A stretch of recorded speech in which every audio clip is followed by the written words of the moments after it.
This is Miss Anna, and today I want to talk about something that is showing up in the data, in conversations, in the quiet admissions of men who used to date regularly and simply do not anymore. A growing number of men who have not found someone and stopped looking, but have deliberately stepped out of dating altogether, sometimes for years at a time, sometimes indefinitely. I want to walk through why this is actually happening, because the honest answer is more layered than either side of the usual argument about it wants to admit. Start with the most basic shift, and it is an economic one before it is anything emotional. Dating, in almost every form it currently takes, costs a man time, money, and emotional energy up front, with no guarantee of any return. The apps require constant maintenance, matching, messaging, coordinating, meeting, often across dozens of low-probability interactions before anything resembling a real connection emerges.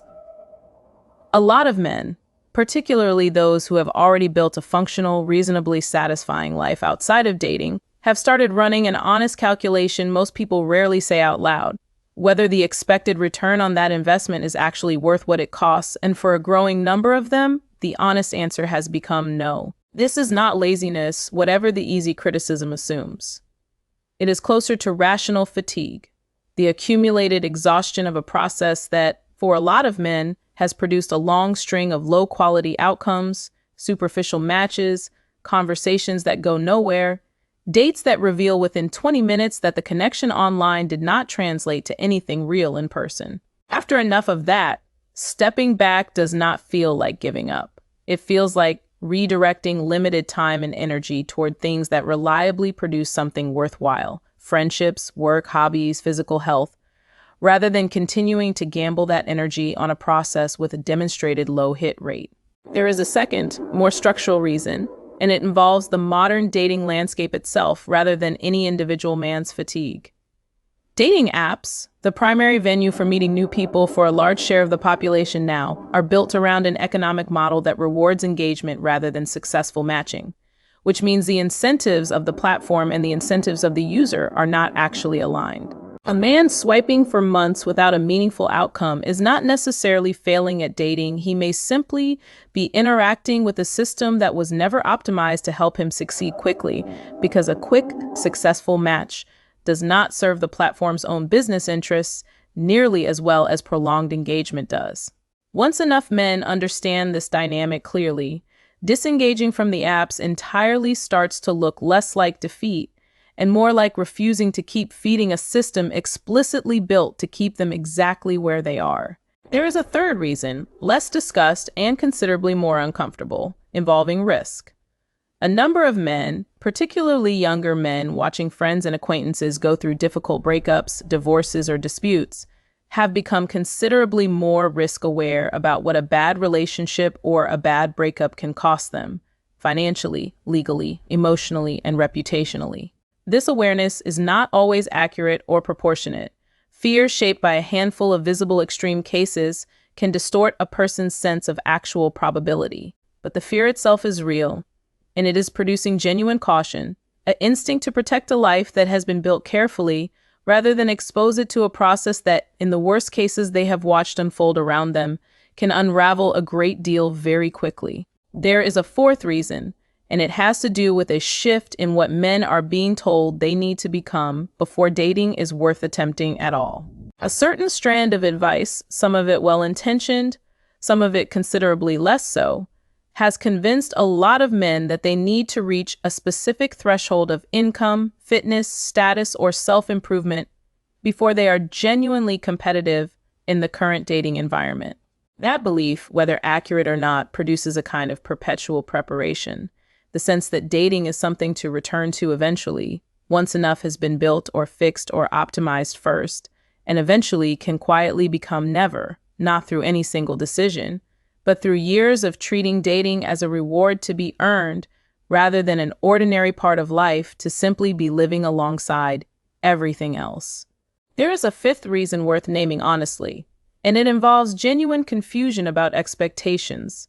A lot of men describe feeling uncertain in a way that previous generations largely did not have to navigate about what is actually expected of them at each stage of dating, who initiates, who pays, what chivalry looks like now, what is welcome and what reads as old-fashioned or presumptuous. That uncertainty, for men who take it seriously rather than dismissing it, can produce a kind of paralysis, not because they do not want connection, but because the fear of getting it visibly wrong in a culture that discusses these missteps publicly and often unkindly has made caution feel safer than genuine effort.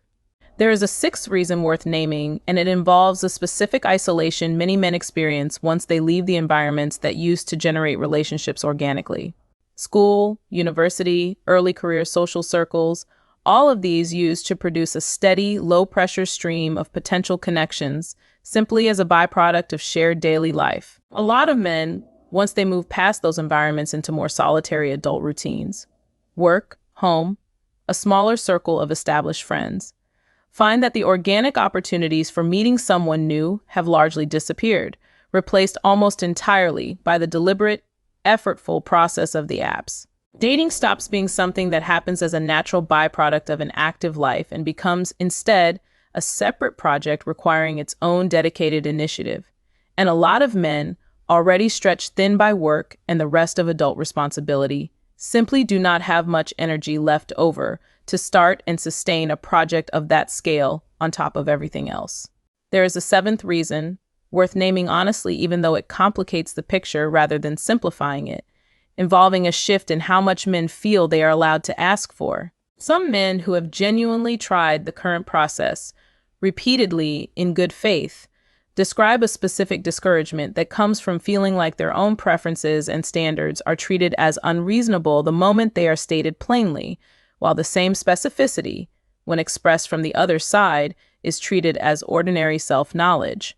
Whether or not that perception is entirely accurate in every case, the feeling of it is real for a number of men, and it tends to produce a quiet withdrawal, not from wanting connection, but from the specific discomfort of feeling like wanting it on his own terms is somehow suspect.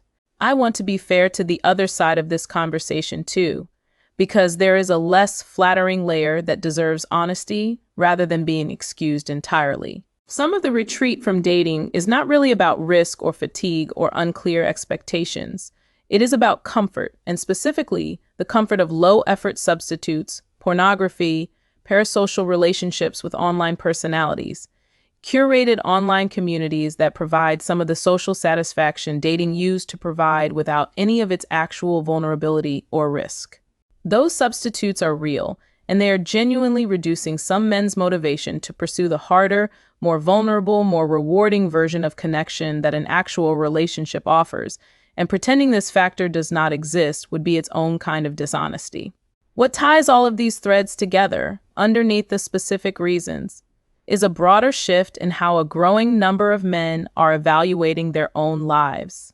For a long time, a relationship functioned as a fairly assumed, almost automatic milestone, something a man moved toward by default, because that is simply what the next stage of adult life looked like. That default has weakened considerably, and in its place has come something more deliberate and in some ways healthier, an actual evaluation of whether a relationship, given its real costs and real uncertain returns, genuinely adds to an already reasonably good life, rather than simply being pursued because it was always assumed to be the next step. That shift is not uniformly negative, whatever the more alarmed commentary on this topic tends to suggest. A man who has genuinely built a stable, satisfying life and is choosing not to date because nothing currently on offer meets his actual standard is in a very different position than a man who has quietly given up on connection out of fear or exhaustion, while still wanting it badly underneath the withdrawal. The outward behavior, not dating, looks identical in both cases. The internal experience and what would actually change it is completely different, and treating both cases as the same phenomenon misses what is actually happening for most of the men living through this. For the men in the second category, the ones who still want connection but have quietly stopped believing the current process can deliver it, the honest starting point is usually not another app, another optimization, another round of self-improvement before trying again. It is a smaller, more direct kind of effort, real-world connection through existing communities, shared interests, and social circles. The far slower and less efficient method that nonetheless still reliably produces the kind of relationship that actually lasts, precisely because it was never built on the same low-effort, high-volume model that made the apps feel exhausting in the first place. It is worth adding, for anyone tempted to read this entire pattern as a crisis requiring urgent alarm, that stepping back from dating for a period is not inherently unhealthy, and treating it as an emergency to be fixed as quickly as possible often produces worse outcomes than simply letting the withdrawal run its natural course. A man who takes real time to rebuild energy, clarify what he actually wants, and step outside the exhausting cycle that wore him down in the first place, often returns to dating considerably more capable of doing it well than a man who forces himself back into the same process out of obligation before he has actually recovered from what made him step away. The concerning version of this pattern is not the pause itself, but a pause that quietly calcifies into permanent avoidance, driven by fear or resignation rather than genuine contentment, without either the man himself or the people around him ever noticing the difference until years have already passed. I want to hear from the men watching this. If you have stepped back from dating, is it because you have genuinely built a life you would not trade for the uncertainty of pursuing someone new, or because the process itself simply became too exhausting to keep attempting? Tell me in the comments, honestly, because those are two very different situations and deserve two very different responses. And to the women watching, one honest question.